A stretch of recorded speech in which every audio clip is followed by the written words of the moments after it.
നമസ്കാരം. നാട്ടിലുള്ള വിളച്ചിൽ വിദേശ രാജ്യങ്ങളിൽ ഒന്നെടുക്കാൻ താല്പര്യപ്പെടുന്നവർ ഒരു കാരണവശാലും വിദേശ രാജ്യങ്ങളിലേക്ക് ജോലിക്ക് വരരുത്. നമ്മൾ ഇന്ത്യയിൽ പഠിത്തം കഴിഞ്ഞ പല വ്യക്തികൾക്കും അവരർഹിക്കുന്ന ജോലി ലഭിക്കാറില്ല. സാമ്പത്തികമായിട്ടൊക്കെ വളരെയധികം ബുദ്ധിമുട്ട് അനുഭവിക്കുന്ന പലരുമാണ് വിദേശ രാജ്യങ്ങളിലേക്ക് എന്ത് ജോലിയാണേലും ചെയ്തു കൊള്ളാം എന്നുള്ളൊരു ധാരണയിലേക്ക് കയറി വരുന്നത്.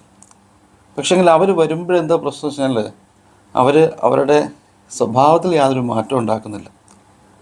ഞാനീ പറയുന്നത് നാട്ടിൽ നമ്മുടെ ഇന്ത്യയിൽ എന്തും ചെയ്യാൻ പറ്റും, എന്ത് കാര്യത്തിനും അഭിപ്രായം പറയാം. മതപരമായിട്ടായാലും വ്യക്തിപരമായിട്ടാണെന്ന് പറഞ്ഞാലും രാഷ്ട്രീയപരമായിട്ടാണെന്ന് പറഞ്ഞാലും നമ്മൾക്കൊരു അഭിപ്രായ സ്വാതന്ത്ര്യമുണ്ട്. അല്ലെങ്കിൽ നമ്മൾ പറഞ്ഞത് തെറ്റാണെങ്കിൽ കൂടി നമ്മളെ സപ്പോർട്ട് ചെയ്യാനും നമ്മളെ സംരക്ഷിക്കാനും ഒരു വിഭാഗം ആളുകൾ ചിലപ്പോൾ കാണും. പക്ഷേ വിദേശ രാജ്യങ്ങളിലേക്കൊക്കെ ഒരു ജോലിക്ക് വരുന്നൊരു വ്യക്തിക്ക് ചിലപ്പോൾ അതൊന്നും ഉണ്ടാകണമെന്നില്ല.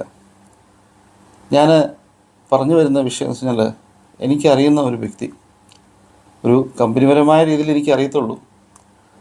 ഈ വ്യക്തി നാട്ടിൽ നിന്ന് ഗൾഫിലേക്ക് ജോലിക്ക് വന്നൊരു പയ്യനാണ്, കൊച്ചു പയ്യനാണ്. അപ്പോൾ ഇവൻ്റെ ഒരു കുഴപ്പമെന്ന് വെച്ച് കഴിഞ്ഞാൽ, ഇന്ത്യയിൽ നിന്ന് കയറി വന്നപ്പോൾ തൊട്ട് ഇവന് അല്പം വിപ്ലവകാരിയാണ്. അപ്പം ഇവിടെയുള്ള മതവിശ്വാസങ്ങളെയും അല്ല ഇവിടെയുള്ള രീതികളെയൊക്കെ ഒരു അല്പസ്വല്പം ധാർഷ്ട്യത്തോടെ കാണുകയും ഇവൻ എന്തോ വലിയ സംഭവമാണെന്നുള്ള ചിന്തയിലാണ് ഇവൻ്റെ ഭാവമാറ്റമൊക്കെ ഈ കമ്പനിയിൽ.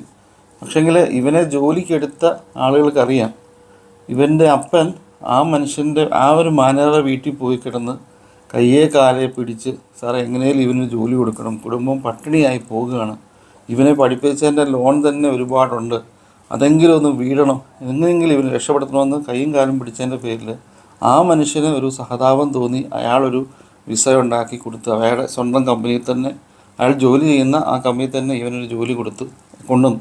നാട്ടിൽ നിന്ന് 5 പൈസ മുടക്കുമുതലില്ലാതെ നാട്ടിൽ നിന്ന് ഇവനെ ഇവിടെ കൊണ്ടുവന്ന് കമ്പനിയിൽ തന്നെ ഒരു അക്കോമഡേഷൻ കൊടുത്തു. കുഴപ്പമൊന്നുമില്ല, പയ്യൻ മിടുക്കൻ പയ്യനാണ്, അവൻ നന്നായിട്ട് പഠിച്ച പയ്യനാണ്, കഴിവുള്ള പയ്യനാണ്, അവൻ നന്നായിട്ട് ഡെവലപ്പായി വരികയാണ്. പക്ഷേ ഇതിൻ്റെ ഇടയ്ക്കിടയ്ക്ക് കമ്പനിയിലുള്ള പല ആൾക്കാരുമായിട്ടും, പ്രത്യേകിച്ച് മറ്റ് മതവിഭാഗത്തിലുള്ള ആൾക്കാരുമായിട്ട് ഉടക്കമുണ്ടാക്കുകയും അല്ലെങ്കിൽ മതപരമായ രീതിയിലുള്ള പോസ്റ്റുകൾ ഇവൻ ഒരുപാട് ഫേസ്ബുക്കുകളിലും മറ്റ് സോഷ്യൽ മീഡിയകളിലും അല്ലെ അവൻ്റെ തന്നെ മൊബൈൽ സ്റ്റാറ്റസിലും വാട്സപ്പിലൊക്കെ ഇടുകയും രാഷ്ട്രീയപരമായിട്ടുള്ള എന്താ പറയുക അഭിപ്രായങ്ങൾ രേഖപ്പെടുത്തുകയൊക്കെ ചെയ്യുക.